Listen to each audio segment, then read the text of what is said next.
এমন বাংলাদেশকে আমরা চেয়েছিলাম। বাংলাদেশ রাষ্ট্রের সাথে সবচেয়ে বড় গাদ্দারি এখন বিএনপি শুরু করছে। বিএনপি যদি মুক্তিযুদ্ধের আওয়ামী বাহিনী ফেরি করে তাহলে আলাদা করে পার্টি করার প্রয়োজনীয়তা কিসের? আওয়ামী লীগ করলেই তো পারে।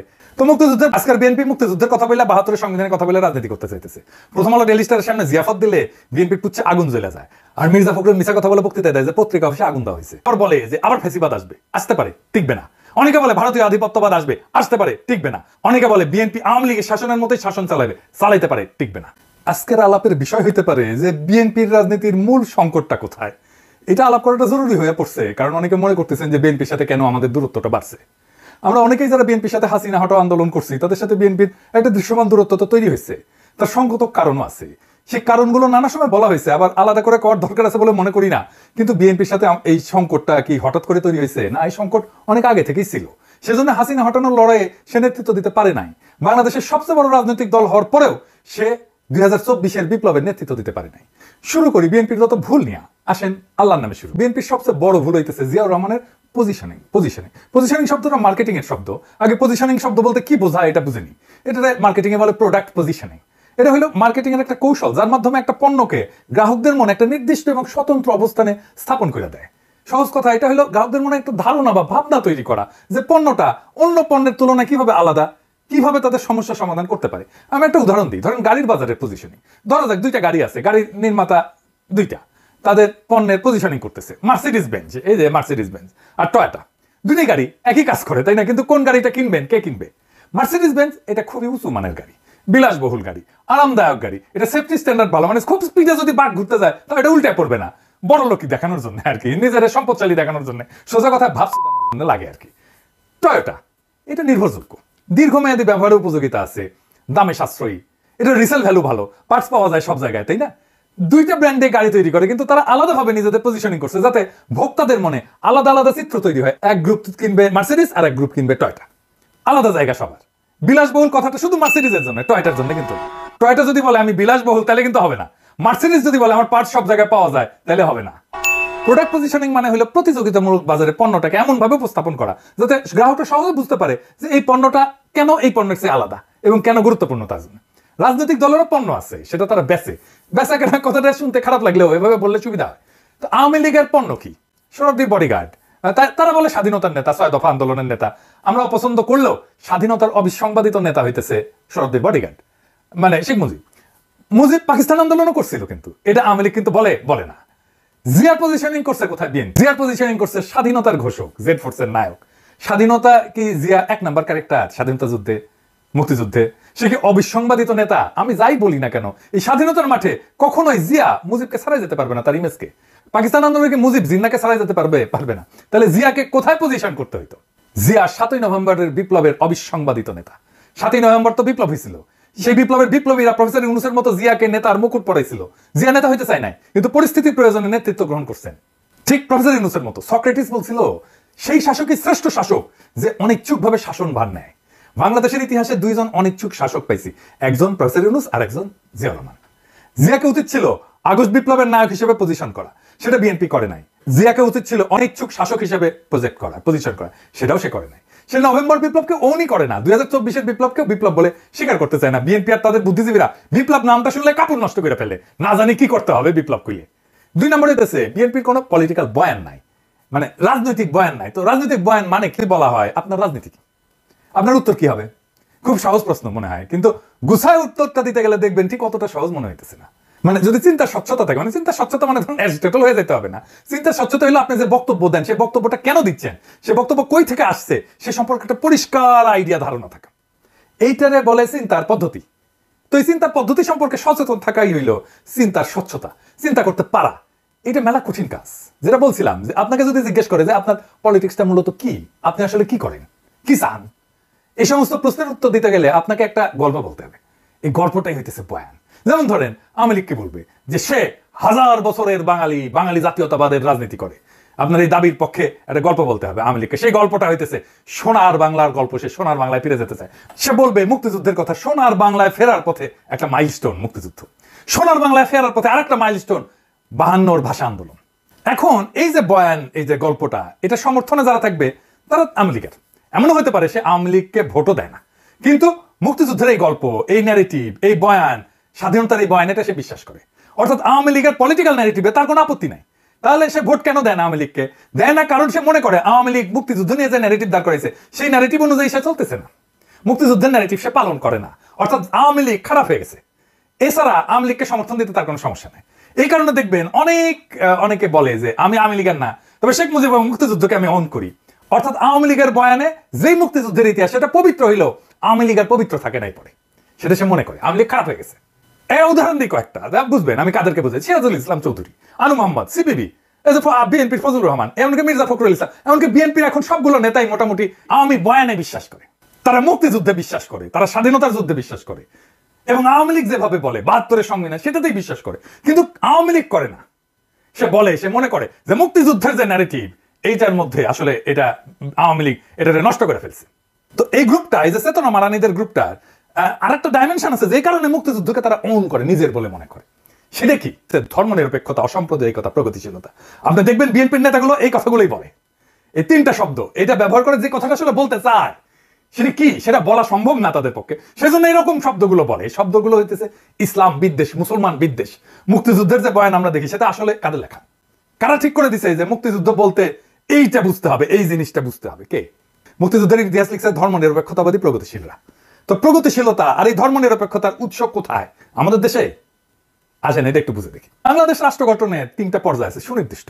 1 নম্বর পর্যায়, এই ভূখণ্ডে মুসলমানদের আগমনের পর থেকে ব্রিটিশদের কলোনি তৈরি হওয়া পর্যন্ত, তারপরে সেই কলোনি ভেঙে ভারত ভেঙে পাকিস্তান হওয়া পর্যন্ত, এরপরে বাংলাদেশ রাষ্ট্র সৃষ্টি হওয়া পর্যন্ত। এই ভূখণ্ডে হিন্দুদের কাছে মুসলমানদের আগমন কি, মানে ভারতবর্ষে কি মনে করে এটা বহিঃশত্রুর আক্রমণ, তারা বাইরে থেকে আসছে।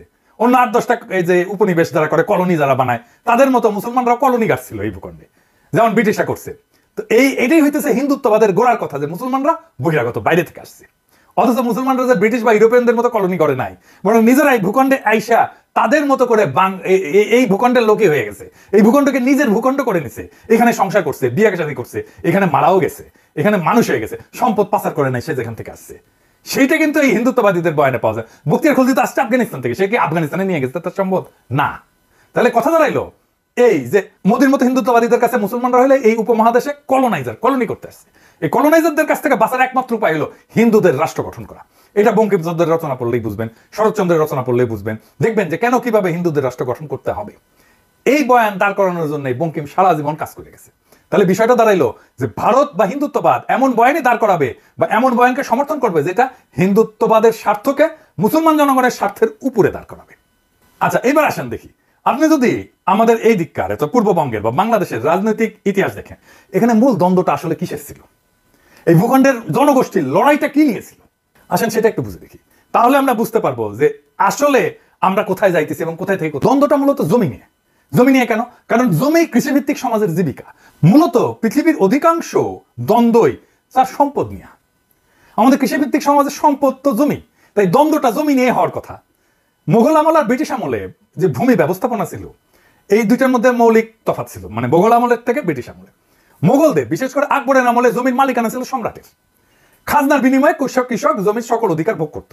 জমিদারের কাজ ছিল মূলত প্রশাসনিক, খাজনাটার মালিক ছিল না সে। খাজনাও ফসলের উৎপাদনের উপরে নির্ভর করতো। কোনো বছর ফসল যদি ভালো হইতো খাজনা বাড়তো, উৎপাদন কম হইলে খাজনা কমে যেত। বাংলা অঞ্চলে ব্রিটিশরা চিরস্থায়ী বন্দোবস্ত চালু করার পরে এই ব্যবস্থার আমূল পরিবর্তন আসে।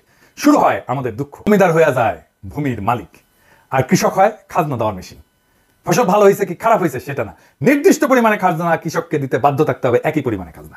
ফসল খারাপ হইলেও দিতে হবে, ভালো হইলে তো দিতে হবে। মোগল এবং ব্রিটিশ আমলে জমিদারদের পার্সেন্টেজ করেন, তাহলে দেখবেন যে মোগল আমলে আনুমানিক 60 থেকে 70% জমিদার ছিল হিন্দু, বাকিটা মুসলমান এবং অন্যান্য ধর্মের। ব্রিটিশ আমলে এই সংখ্যাটা বাইরে হিন্দু জমিদারদের ক্ষেত্রে দাঁড়ায় 70 থেকে 80% হিন্দু জমিদার, মুসলমান এবং অন্যান্য ধর্মের জমিদারদের সংখ্যা দাঁড়ায় 20 থেকে 30%। অর্থাৎ মুসলমানরা মূলত বহিঃশত্রু, এই ধারণা থেকেই হিন্দু এলিটরা সবসময় ক্ষমতার কেন্দ্রে তাদের অবস্থানটা নিশ্চিত করছিল। ফলে ব্রিটিশদের আমলে আমাদের বাংলা অঞ্চলে হিন্দু জমিদারদের বর্ধিত ক্ষমতা পরিণত হয় মূলত রাজনৈতিক প্রভাব খাটায়, হিন্দু প্রভাব বজায় রাখায়। আর এই চিরস্থায়ী বন্দোবস্তের জমিদারি প্রথায় হইয়া দাঁড়ায় বাংলায় ফিরে পাওয়া সেই ক্ষমতা যা হিন্দু রাষ্ট্রে সে পাইতে চাইছিল, বা মুসলমানদের আগমনের আগে যে ক্ষমতাটা হিন্দুদের ছিল। মুসলমানদের আগমনের পরেই প্রথম ব্রিটিশ আসার পরে হিন্দুরা তাদের হিন্দু রাষ্ট্র, মানে মুসলমানদের হটায় রাষ্ট্র ক্ষমতা তাদের অধীনে নেওয়ার সুযোগটা এমন ভাবে পাইলো যেটা মুঘলদের আমলে ছিল না। তো হিন্দু রাষ্ট্র বানানোর পথে জমিদার শ্রেণীর যে রাজনৈতিক প্রভাব, সেই প্রভাবের বিরুদ্ধে বিরোধিতা করবে কারা? মুসলমানরা। কারণ তারাই প্রজা, মনে রাখবেন যে এই বিরোধিতা গরিব কৃষকদের জমির মালিকানা আদায়ের আন্দোলন। কৃষকদের দিক থেকে এই আন্দোলন কোনো মুসলমান রাষ্ট্র গঠনের স্বপ্ন না, বা মুসলমান রাজত্ব ফিরে পাওয়ার স্বপ্ন না, সে ধর্ম প্রতিষ্ঠা করতে আসতেছে না। এটা স্রেফ জমিদারি প্রথার নিষ্পেষণের বিরুদ্ধে প্রতিবাদ। এই আন্দোলনের নেতৃত্ব কারা দিচ্ছে আপনি যদি নাম দেখেন, এইটা দেখেন ফকির মজনু শাহ, হাজী শরীয়তুল্লাহ, দুদু মিয়া, তিতুমির, নুরুদ্দিন। এই আন্দোলন করছে মুসলমান হিন্দু কৃষকেরা মিলে, যারা হিন্দু জমিদারদের নিষ্পেষণ থেকে বাঁচতে চাইছিল। বাংলা অঞ্চল মানে পূর্ব বাংলা অঞ্চল, আজকে যেটা বাংলাদেশ, সেটা মুসলমান অধ্যুষিত হয়। এখানে মুসলমানদের পরিচালিত বিদ্রোহগুলাই এই জনপদের জনগণের রাজনৈতিক চিন্তার গঠনে সবচেয়ে শক্তিশালী প্রভাব রাখছে।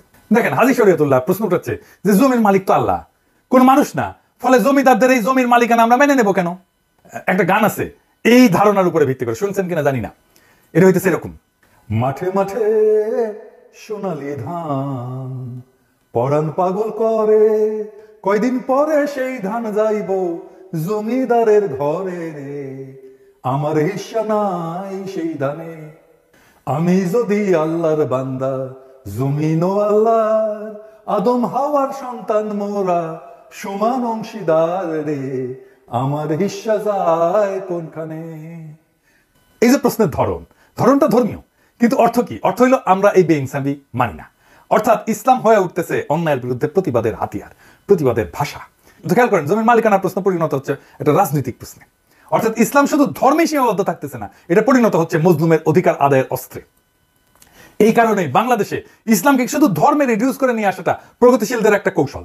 কারণ তাহলেই সে ধর্মকে ব্যক্তিগত বলে ড্রয়িং রুমে আলাপে বিষয় বানিয়ে ফেলতে পারবে, ড্রয়িং রুমে আটকায় ফেলতে পারবে, তার রাজনৈতিক প্রভাব থাকবে না। এর ফিরে যায়, তার মানে আমার রাজনৈতিক প্রশ্ন হচ্ছে যে আমার জমির মালিকানা যারা দেয় না তারা আমার শত্রু। রাজনৈতিক প্রতিপক্ষের জায়গা করে নিচ্ছে হিন্দু জমিদারেরা। হিন্দু জমিদার মানে শুধু জমির মালিকই না, সে মূলত তার জমিদারের সকল প্রজার মালিক। জমিদারের বাড়ির সামনে দিয়ে জুতা পরে যাওয়া যায় না, হাঁটা যায় না, জমিদারের ছাও মারানো যায় না, জমিদারের নাতির অন্নপ্রাশনে টাকা দিতে হয়, বেশি খাজনা দিতে হয়। আমার মুসলমান যদি মুখে দাঁড়িয়ে রাখে তাহলে খাজনা দিতে হয় এক্সট্রা, গরু কোরবানি দেওয়া যাবে না, খাজনা দিতে না পারলে পিটায় মেরে ফেলবে, জমিদার পূজা করবে সেজন্য খাজনা দিতে হবে মুসলমানদেরকে। কারণ মুসলমানরা প্রশ্ন তোলে যে আমি কেন হিন্দুর পূজায় খাজনা দিব? এই জমিদারদের নির্যাতনের ইতিহাস জানতে হবে আপনাদেরকে, কি বিভৎস নির্যাতন করতো। যাই হোক, ফলে জমিদারি উচ্ছেদের যে প্রকল্প, সেটা শুধু জমির মালিকানা পাওয়ার মধ্যে সীমাবদ্ধ থাকে না, সেটা নিজের জন্য রাষ্ট্র বানানোর একটা প্রকল্পে পরিণত হইতে থাকে। এমন রাষ্ট্র যেখানে কৃষক তার জমির মালিকানা পাবে তো বটেই, সেই রাষ্ট্রে সে মানুষ হিসেবে বেঁচে থাকার অধিকার পাবে। এই প্রেক্ষাপটেই বাংলার মুসলমানরা বঙ্গভঙ্গের পক্ষে দাঁড়াইছিল। কারণ বাংলা ভাগ মানে এই বঙ্গের জমিদারি কলকাতার জমিদাররা হারাবে, তার মুক্তি ঘটবে। আর এই বঙ্গভঙ্গের বিরোধিতা করছে রবীন্দ্রনাথরা।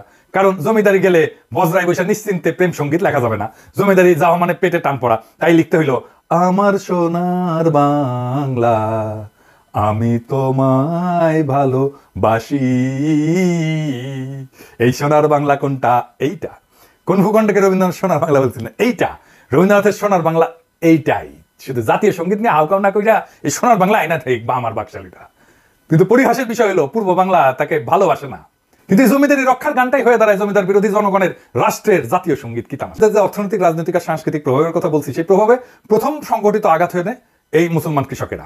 ফলে এই যে জমিদার শ্রেণীর যে আধিপত্য এবং আপামর হিন্দুদের যে আধিপত্য, তার উপরেও আঘাত পড়ে। একজন হিন্দু কৃষক এবং মুসলমান কৃষকের মধ্যে তফাৎ হইল যে ওই হিন্দু কৃষক মানসিকভাবে জমিদারদের সাথে অবস্থান করে, আর মুসলমান কৃষকটা থাকে দ্বিতীয় শ্রেণীতে। এমন তথ্য আপনি ইতিহাসেই পাবেন। জমিদার বাড়িতে দুই কৃষক গেল, একজন হিন্দু আর একজন মুসলমান। একজন বসলো পাটিতে আর একজন বসলো মাটিতে। কে মাটিতে বসলো বলে মনে করেন? মুসলমান কৃষক। দরিদ্র কৃষক হইলেও শুধুমাত্র হিন্দু হওয়ার কারণে আপনি সাংস্কৃতিকভাবে শক্তিমান হয়ে উঠবেন, নিজের শক্তি ফিল করবেন। এটা আপনি দেখতে পাবেন, এখনো দেখতে পাবেন যে আওয়ামী লীগের কাছ থেকে জীবনে একটা উপকার পায় নাই, কিন্তু বাঁচায় নাই। কিন্তু জুলাইয়ের গণহত্যাকে অস্বীকার করে এমন আওয়ামী সমর্থকের দিকে খেয়াল করে দেখলে বুঝবেন, এরা আওয়ামী লীগ ক্ষমতায়, এই চিন্তাটাই তাকে ক্ষমতাবান করে তোলে। সে মনে করে আমি ক্ষমতার একটা অংশ, আমার একটা আলাদা ক্ষমতা আছে। ফলে মুসলমান কৃষক যখন হিন্দু জমিদারদের বিরুদ্ধে বিদ্রোহ করে, তার মনে তখন এই ব্যবস্থা উচ্ছেদের স্বপ্ন থাকে নতুন রাষ্ট্রের। এই রাষ্ট্রের স্বপ্নই তাকে দেখাইছিল পাকিস্তান, দেখাইছিল জিন্নাহ। ফলে পূর্ববঙ্গের মুসলমান এই পাকিস্তানের পক্ষে দাঁড়ায়। পাকিস্তান রাষ্ট্রের ধারণা আসছিল মূলত গান্ধীদের হিন্দুত্ববাদী ভারত বানানোর বিরোধিতা থেকেই। মুসলমানরা এই দেশে বহিরাগত শত্রু, এই ধারণার কন্টিনিউশন, ধারাবাহিকতা হইতেছে কংগ্রেস। যা বলতেছিলাম যে এই পাকিস্তান যখন বলে যে আমরা জমিদারি প্রথা উচ্ছেদ করে দেবো, তখন পূর্ববঙ্গের মানুষ কোনো দিকে না তাকায় তাকে সমর্থন করে। কারণ এমন একটা রাষ্ট্রের স্বপ্নই তো তারা এতদিন ধরে দেখছে। পাকিস্তান সৃষ্টি করতে চাওয়া আর গরিব মুসলমান কৃষকের পাকিস্তান রাষ্ট্র বানানোর প্রশ্নের সমর্থন দেওয়া এক না, এটা একটু মনে করে দিতে চাই। পূর্ববঙ্গের জনগণের সমর্থন নেওয়ার জন্যই মূলত এই কথার উদ্ভব হয়েছিল এবং জনগণ তাতে সায় দিছিল স্বাভাবিকভাবে। তো স্বাদের জমিদারি উচ্ছেদ হয়ে যাবে, এটা মানে স্বাভাবিকভাবে অসম্ভব হিন্দু জমিদারি এলিটদের জন্য। হিন্দুত্ববাদী রাষ্ট্র প্রকল্পের জন্য এটা সবচেয়ে বড় শত্রু। কিন্তু বাস্তবতা হইল পাকিস্তান তৈরি হয় এবং স্বাদের জমিদারি জয় বাংলা হয়ে যায়। অর্থনৈতিক প্রতিপত্তি যদি চলে যায় হিন্দু জমিদারদের, তাহলে বাকি থাকে কি? জমিদারদের হাতে তখন একটা মাত্র অস্ত্র থাকে, সেটা হইল সাংস্কৃতিক আধিপত্য, বয়ানের আধিপত্য। শুধুমাত্র তাহলেই পাকিস্তানকে ভাঙা যাবে। পাকিস্তান রাষ্ট্রের বহু সমস্যার কারণে পাকিস্তানকে সবচেয়ে বেশি সমর্থন করা বাঙালি মুসলমান কৃষকের স্বপ্নভঙ্গ হয় কিছুদিন ভাষা আন্দোলনে 52-তে। ভাষা আন্দোলন কিন্তু কোনো মাতৃভাষার আন্দোলন ছিল না, শুনলে খারাপ লাগবে, কিন্তু আসলে কেন ভাষা আন্দোলনটা হইল? এইটা ছিল গরিব কৃষকের ছেলের চাকরি পাওয়ার আন্দোলন। জমিদারি প্রথার শিকল থেকে রক্ত দিয়ে বেড়ে আসে কৃষক যখন শোনে রাষ্ট্রের ভাষা হবে উর্দু, অর্থাৎ সে বাংলায় কথা বলার ছেলে আর সে চাকরি পাবে না, সে বিদ্রোহ করে বসে। 52 ভাষা আন্দোলন এই দেশের মেহনতি মানুষকে চেনার একটা বিশাল সুযোগ। পাকিস্তান আন্দোলন করে পাকিস্তান বানানো বাঙালি মাত্র 5 বছরের মাথায় রাষ্ট্রের বিরুদ্ধে বিদ্রোহ করে বসে। ফলে এদেশের জনগণ যে নিজের স্বার্থ বুঝে এবং বুঝে নিতে চায়, অন্তত তাকে বেশি দিন মুখে চুষনি দিয়ে চুপ করে রাখা যায় না, সেটাই ঘটনায় বোঝা যায়। আমি এই জন্যই বলতাম, বারে বারে বলতাম, হাসিনার শাসন টিকবে না, কোথাও কোনো প্রতিরোধ নাই। আমি তখনও বলছি টিকবে না, আপনারা অবিশ্বাস করছেন অনেকেই, বলেন আমি বাড়ায় বাড়ায় বলি, আমি সকাল সন্ধ্যা হাসিনাকে ফেলাই দিই। এটাই আমাদের শক্তি। অনেকে আবার বলে যে আবার ফ্যাসিবাদ আসবে, আসতে পারে, টিকবে না। অনেকে বলে ভারতীয় আধিপত্যবাদ আসবে, আসতে পারে, টিকবে না। অনেকে বলে বিএনপি আওয়ামী লীগের শাসনের মতোই শাসন চালাবে, চালাইতে পারে, টিকবে না। বাংলাদেশের মাটিতে বাতাসে এমন কিছু একটা আছে, এটা মাথা নোয়ানোর না। এটা আমি আপনি না থাকি, বাংলাদেশ আবার জায়গা উঠবে, বাংলাদেশ আবার প্রতিরোধ করবে। যা বলছিলাম যে হিন্দু জমিদারদের শ্রেণীর যা সাংস্কৃতিক বয়ান, এই আধিপত্য, এই আধিপত্য তৈরি করে কে? আধিপত্যই তৈরি করে প্রগতিশীলতা, অসাম্প্রদায়িকতা এবং ধর্মনিরপেক্ষতার নামে। কারা করে? প্রথম আলো, টেলিস্টার, সিপিবি, ছায়ানট, উদিসি, এদের মাধ্যমে। যে কথাটা বলার জন্য এই 3টে শব্দ ব্যবহার করে, সেটা কি ইসলাম বিদ্বেষ, মুসলমান বিদ্বেষ। কারণ কি? তার কারণে এই মুসলমান তার শখের জমিদারি, তার হিন্দুত্ববাদী ভারত ভেঙে দিছে। ফলে তাদের গায়ের ধরে না পারি চিন্তার ক্ষমতা আমাদের নিচেই রাখবো। প্রমাণ দিই আপনাকে। যদি জিজ্ঞেস করা হয় একজন অসাম্প্রদায়িক প্রগতিশীল লোক বললে আপনার মাথায় কেমন চিত্র ভেসে ওঠে, আমি উত্তরটা দেবো না। তবে শুধু এটুকু বলবো যে আপনার মাথায় কোনো দাড়ি টুপিওয়ালা লোককে, মুসলমানকে অসাম্প্রদায়িক প্রগতিশীল বইলে মনে হবে না। মুক্তিযুদ্ধের পর থেকে আমাদের রাষ্ট্রে রাজনৈতিক বয়ান যেটা আধিপত্য করতেছে, সেই বয়ানে কি দাড়ি টুপি পরা কাউকে স্থান দেওয়া যায়? ভেবে দেখেন। আমাদের প্রধান বয়ানে দাড়ি টুপি পরা সবাই হলো পাকিস্তানি, এবং জাফর ইকবালদের মতো সবাইকে পাকিস্তান পাঠিয়ে দিতে হবে। যে দাড়ি টুপি আর লুঙ্গির মুসলমানরা বাংলাদেশ রাষ্ট্র বানাইলো, তারাই এখন এই দেশের শত্রু, আর মালিক হইল কলকাতার সোনাগাছির খাটের যোদ্ধারা। এই দেশের অসাম্প্রদায়িকতা হইলো পয়লা বৈশাখের রমনায় সিঁদুর ধুতি, হাতে শাখা পইরা মুসলমানদের ছেলেমেয়েদের নৃত্য করা, আর দাড়ি টুপি বোরখার আদম হইলো দেশকে জঙ্গি বানাইতে চাও চরমপন্থী ইসলামিস্ট। এই তো প্রগতিশীলদের বয়ানে মুক্তিযুদ্ধ, তাই না? যে গরিব মুসলমান কৃষক জমির মালিকানার অধিকারের রাষ্ট্র বানাইতে বহু সংগ্রামে এসে সেই বাংলাদেশ বানাইলো, সেই বাংলাদেশে তারা হয়ে গেল দেশ বিরোধী। খুব মজার ব্যাপার না? আর এই বয়ানের কারিগর কারা? এই বয়ানের কারিগর হইতেছে সেই প্রগতিশীল সাম্প্রদায়িক ধর্মনিরপেক্ষ ভাইয়েরা আর বোনেরা। এই বয়ানই তো হিন্দু জমিদারদের কালচারাল ন্যারেটিভের আধিপত্যের বয়ান, যে বয়ান এসে থিতু হয়েছে আওয়ামী লীগের হাতে। ফলে আওয়ামী লীগ হয়ে উঠছে ভারতের একমাত্র বর্ষার স্থল। বিএনপির রাজনৈতিক দেউলিয়াতের কথা উঠতে যে এত বড় ইতিহাস আনতে হইলো, ক্ষমা করবেন, এবার বিএনপির আলাপে ঢুকে। জিয়া হইলেন এই দেশের ইতিহাসের দ্বিতীয় প্রধান রাজনৈতিক ব্যক্তি, যিনি ভারতের সৃষ্ট বাংলাদেশে অনুষ্ঠিত এই বয়ানের বিরুদ্ধে দাঁড়ায় পড়ছিলেন। দ্বিতীয় ব্যক্তি হিসেবে প্রথম ব্যক্তি কে ছিলেন? মৌলানা ভাসানী। অর্থাৎ মুক্তিযুদ্ধ তথা বাংলাদেশের পলিটিক্যাল ডমিনেন্ট বয়ানকে ভেঙে নতুন বয়ান দাঁড় করাইছিলেন জিয়াউর রহমান।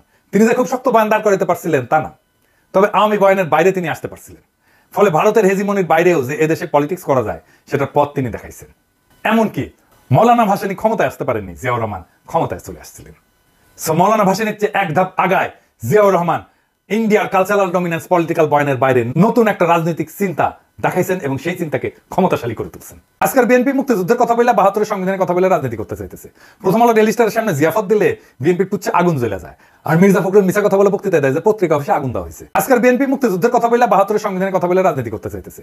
প্রথম আলো ডেইলি স্টারের সামনে জিয়াফত দিলে বিএনপির পুচ্ছে আগুন জ্বলে যায়, আর মির্জা ফখরুল মিছা কথা বলে বক্তৃতা দেয় যে পত্রিকা অফিসে আগুন দেওয়া হয়েছে। এমন বাংলাদেশকে আমরা চেয়েছিলাম। বাংলাদেশ রাষ্ট্রের সাথে সবচেয়ে বড় গাদ্দারি এখন বিএনপি শুরু করছে। বিএনপি যদি মুক্তিযুদ্ধের আওয়ামী বয়ানই ফেরি করে, তাহলে আলাদা করে পার্টি করার প্রয়োজনীয়তা কিসের? আওয়ামী লীগ করলেই তো পারে। তো মুক্তিযুদ্ধের বয়ান দিয়ে যে ফ্যাসিজম আওয়ামী লীগ চালু করছিল, সে একই কাজ তো বিএনপিও চালু করলো। তাহলে বিএনপির নিজের রাজনীতি কোনটা? উত্তর হইলো যে বিএনপির কোনো রাজনীতি নাই। আওয়ামী লীগ তার বয়ান দিয়ে ফ্যাসিজম করছিল, কারণ সেটা করার জন্য যে জিনিসগুলো দরকার, যে ন্যারেটিভ দরকার, সেটা তার ছিল। বিএনপির ফ্যাসিজম করতে পারবে না, কারণ ফ্যাসিস্ট হওয়ার জন্য যে ন্যারেটিভ দরকার সেটা তার নাই। বড় জোর চাঁদাবাজ হইতে পারবে, টেন্ডারবাজি করতে পারবে, ঘুষ খেতে পারবে, টেম্পু স্ট্যান্ড দখল করতে পারবে, আওয়ামী লীগের চাইতে কুৎসিত ভাবে গালি দিতে পারবে, কিন্তু রাজনীতি করতে পারবে না। ফলাফল হয়েছে যে বিএনপি রাষ্ট্র ক্ষমতায় যাওয়ার সবচেয়ে বড় স্টেক হোল্ডার যে দল, সেটা অলরেডি সবার কাছে একটা তামাশায় পরিণত হয়েছে। তাদেরকে এখন টেম্পু স্ট্যান্ডের চাঁদাবাজ বলা হয়। দেখেন, তারা দ্রুত নির্বাচন চায়, আগাম নির্বাচন চায়, সেটাও তামাশার বিষয় হয়ে গেছে। সে আগাম নির্বাচনের পক্ষে সে একটা ভালো ন্যারেটিভও দাঁড় করাইতে পারেনি। আল বদর থেকে বানানো আল বটর গালিটাই বিএনপির রাজনৈতিক দেউলিয়াতের সবচেয়ে বড় প্রমাণ। ভাষা ধার করতে হয় আওয়ামী লীগের কাছ থেকে। আওয়ামী লীগের বানানো মুক্তিযুদ্ধের বয়ানের বাইরে কোনো পলিটিক্যাল বয়ান বানানোর বুড়ো বিএনপির নাই। যে কেউ এই মুক্তিযুদ্ধের বাইরে কল্পনা করতে পারে না। আওয়ামী লীগের শত্রু বানানো দেখে আওয়ামী লীগের শত্রু জামাতকেই তার শত্রু বানাইতে হয়। আওয়ামী লীগ যেহেতু বানাইছে তাকেও বানাইতে হবে, সেজন্য সে আসলে দেখেন সে আওয়ামী লীগ বয়ানের ভিতরেই আছে, আওয়ামী লীগের ন্যারেটিভের ভিতরেই আছে। আওয়ামী লীগের যে গালিটা দিত বিএনপি একে গালি দিচ্ছে রাজাকার বইলা। যারা আওয়ামী লীগের শত্রু ছিল তারা এখন বিএনপি শত্রু হয়ে গেছে। সিপি গ্যাং এর মতো তারা ঝাঁপায় পড়তেছে আমাদের ফেসবুক পোস্টে। আওয়ামী লীগ আমারে বলতো আমি তারেক রহমানের টাকা খাই, বিএনপি এখন বলে আমি জামাতের টাকা খাই। চিন্তায় এতটাই গর্দব, সেই আওয়ামী লীগের বয়ান, আওয়ামী লীগের ভাষা, আওয়ামী লীগের ন্যারেটিভ দাঁড় কইরা সে আমাদেরকে ফাইট করতে হয়। এদের সৃষ্টিশীলতার অভাব থাকার কারণে সে গালি এখন শুধু জামাতের মধ্যে সীমাবদ্ধ থাকতেছে না। এখন যারাই বিএনপি নির্বুদ্ধিতা নিয়ে কথা বলে সবাইকে আলবটর বলে, আমাকে বলে আলবটর কমান্ডার বলে, আপনি নাকি আলবটরের কমান্ডার। বিএনপির হয়ে কোনো শিক্ষিত লোক কথা বলে এমন দেখছেন কাউকে? ওই এক ছাড়া, ফাহাম ছাড়া, আর বিরানির দোকান থেকে চান্দা তোলা লোক, সে হচ্ছে বিএনপির অনলাইন সিপাস হবে। তাহলে বিএনপির পক্ষ নিয়ে একটা কথা বলার লোক থাকলেও কেউ না। বিএনপির পক্ষ নিয়ে আসলে কথা বলতে গেলে আপনি আসলে বলবেনটা কি, আপনার বক্তব্যটা কি? বিএনপি রাজনীতি কেন করবেন? কেন আপনার পক্ষে আমার যাইতে হবে? কোনো উত্তর আছে? কোনো উত্তর নাই। এই কারণে দেখবেন আমাকে বিএনপির টপ লিডাররা গালি দেয়, কোনোদিন আওয়ামী লীগের টপ লিডাররা গালি দেয় নাই। কারণ তাদের আমার কথার জবাব দেওয়ার মতো মাল ম্যাটেরিয়াল তাদের মাথায় নাই। হার্দিক মজুমদার যে বয়ান তৈরিতে পারঙ্গম, সেটাও তারা পারে না। কেন আওয়ামী লীগের রাজনীতি করবেন এটা বলতে বললে হাবিব মজুমদার যেভাবেই হোক চেষ্টা করে হোক সত্য মিথ্যা মিলায় 1 ঘন্টার একটা বক্তৃতা দিয়ে দিতে পারবে, কিন্তু এই বিএনপি সকল মাথায় হ্যাক করলেও বাজারি কথাবার্তার বাইরে 2 মিনিটও কথা বলতে পারবে না তারা। চ্যালেঞ্জ দিলাম, পারলে কইলেন। পারলে তো হাসিনার বিরুদ্ধে বয়ান আপনারাই তৈরি করতেন, আপনারা তো করতে পারেন নাই। বিএনপি জনগণের উপরেও ভরসা পায় না, তাই ওয়াকারের কোলে গিয়ে ওঠে, ইন্ডিয়ার সাথে নেগোশিয়েট করে। যে বাংলাদেশ তাদের নেতা হিসেবে বরণ করে নিতে তৈরি ছিল, সেই জনতা মুখ ফেরায় নিচ্ছে তাদের থেকে। বিএনপির এই রাজনীতি আত্মঘাতী। বিএনপিতে যদি র্যাডিক্যাল পরিবর্তন না আসে চিন্তা এবং চর্চায়, তাহলে বিএনপির কোনো ভবিষ্যৎ নাই। কথাটা বিএনপি আলাদের ভালো লাগবে না, কিন্তু এটাই বাস্তব।